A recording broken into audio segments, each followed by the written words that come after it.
The journalistic standards of the New York Times newspaper have been questioned after a video surfaced of one of its editors revealing his political and professional views. And you're going to be helping with the Times, right? Yeah. Cool. Thank you. I will be objective. Yeah. That's why I'm there. Yeah. After the campaign, I'm like, no, I need to get back in the news and keep doing it because, like, this isn't going to change.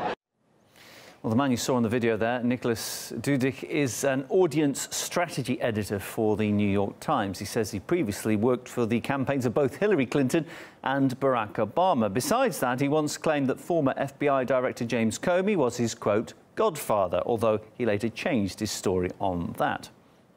The New York Times has reacted to the revelations released by Progetto Veritas. In a statement, the newspaper did admit that Dudich apparently violated the outlet's own ethics code, but they claim that he exaggerated the control he actually has at the outlet. However, an editor bragging about his own bias might turn out to be just the tip of the iceberg, as Progetto Veritas has released further revelations regarding Dudich and his connections to people at Silicon Valley. With more on that, here's RT Samira Khan. Progetto Veritas has just released its second video featuring audience strategy editor Nick Dudich, who delved further into influencing the news, but this time through social media manipulation.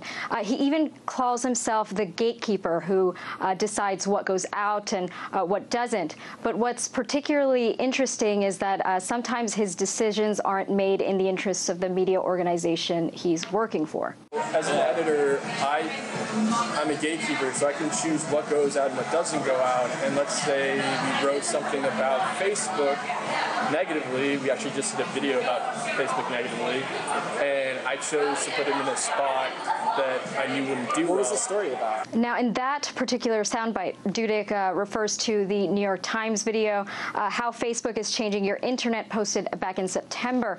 Besides that, he also bragged about how his friends, quote, curate the front page of YouTube. Progetto Veritas also managed to reach one of Dudich's YouTube connections, friend and former colleague Ernest Petty, who works as YouTube's brand and diversity curation lead.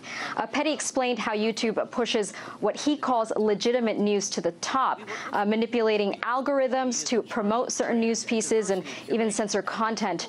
But according to Petty, his team has the ability to control the news carousel, saying that a relationship with YouTube is, quote, invaluable for Dudich and the New York Times.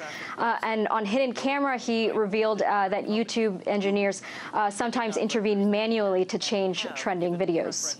In very rare cases, we will try to make up for the fact that something isn't in the trending tab. Okay. It's very rare. Okay. But in those cases, then we will use some human intervention to make sure that to encourage the thing to be there, basically. Now, we requested YouTube to confirm or deny whether or not Petty works for the platform and for comments about the allegations made in the video, but we've received no response as of yet. OK, let's bring in a guest. Stephen Gordon is the communications director at Progetto Veritas, and he joins us on the line. Great to have you on, Stephen. Fascinating work, this. How damning do you think the revelations are? Well, it's not exactly that they're revelations, because I think it's something we all know happens. Certain political entities, certain media entities rise to the top of the pecking order. There's collusion between the social media networks and the major media outlets. And both RT and Progetto Veritas have suffered from this in the past. What we did was we caught it. We caught them admitting it. We caught them being candid on undercover video, admitting what most people, what most Americans, and what most people around the world strongly suspect was the case anyway, but just couldn't prove. We've just proved it. Yeah, I mean, it's great work. I don't know how you did it, but you got these people to make these kind of confessions. And if we take it on face value that what they said was true, for example, YouTube manually placing videos in trending lists. I mean, how much of a deceit of the public is this? Because people do put a lot of trust that, you know, what they see is real. I think it's a very, very major deceit. I think one of the worst deceits the mainstream media does, and now major social media does, is gatekeeping. And it's their role. It's not necessarily it's stopping or suppressing storylines that they don't want to hear or don't want you to hear, so they can bump up their narrative to the top of the list. And most people trust this. We need to break through that. But the distrust of the media in America is very, very high. People trust lawyers even more than the media. I think the last time I checked, they certainly trust garbage men more than the media. And most people trust their local crook more than the media. What's going on here, though? Is this manipulation and this deceit, it was outright lying, is it for monetary gain or is it political gain? It's both. I mean, and we indicated this several times in several ways through these first two videos we put out in the series. They're doing it for the clickbait value. They're also doing it for the political value. Mr. Dudich, who's kind of the star of these first two videos, was pretty clear about having worked for two presidential campaigns and wanting to continue his mission working for the New York Times. I mean, he was pretty clear about it. There's no ambiguity in his words. And what's interesting is in the New York Times statement, they didn't rebut the accuracy of what we said. We kind of suspected they're going to say, well, he's a low-level guy. But they did. They said he's a junior employee, but they didn't rebut the accuracy of what we put out. They're just making excuses. But I've got some news for the New York Times. You better watch out because we have more cameras. We have more people. We've got more videos coming soon. And everybody we get won't be somebody that the New York Times can say, he's just a junior staffer. Do you think that this kind of manipulation is something relatively new, or has it always been there? I think it's always been there, but as these major internet companies are growing and maturing and becoming almost monopolistic, they've got the ability to do a lot more than they used to in the startup days of the internet. And so they're colluding. They're in bed with the New York, in this case, YouTube and the New York Times are in bed.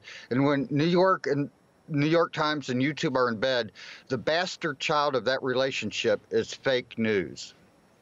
Do you think that actually the public will respond and treat these organisations differently? Because we've seen it in the past, the likes of Google, Apple, Facebook, caught handing over data to the government.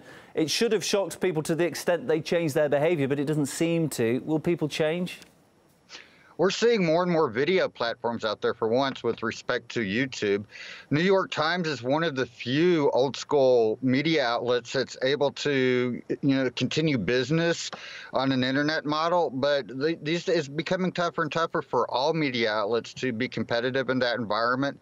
Most of the newspaper dailies are shutting down or experiencing extreme financial hardship, and we expect that's going to continue and get worse with the combined distrust level with already declining readership, and eventually they're going to shut down and make way for new media. New media is already dominating in a lot of aspects. For instance, we might have millions of views on YouTube, and going on a major television network, they would die for the same amount of eyeballs on their programming. And I don't mean to pick on you here, but you guys have a YouTube channel too, so you can compare the numbers of viewers you have versus your YouTube views. Yeah, absolutely. I'm just thinking, do you think that this is the biggest problem we face now? For example, manipulation of our private data, manipulation of how we view our news. Fake news is the kind of the biggest phrase going around at the moment. What's the next big thing that you want to tackle in terms of protecting the public? We're still going after fake news. We're going after it with the mainstream media. We have more stuff. We did a series on CNN not that long ago, and that's how we started our America Pravda series, and I was happy to be a guest on your network for that. And we're now hitting the New York Times, and we've got more to come on the New York Times. So if I was an executive at the New York Times, I'd be sleeping with one eye open over the weekend, because who knows what we got next week or next month or early next year coming out with the New York Times upbranding on it. Stephen, appreciate you taking the time to come on to speak to us. It's been a fascinating piece of work that you have submitted for everybody to take a look at. Interesting to see what kind of coverage it gets in the mainstream media as well. Stephen Gordon, pleasure to speak to you, Communications Director at Progetto Veritas.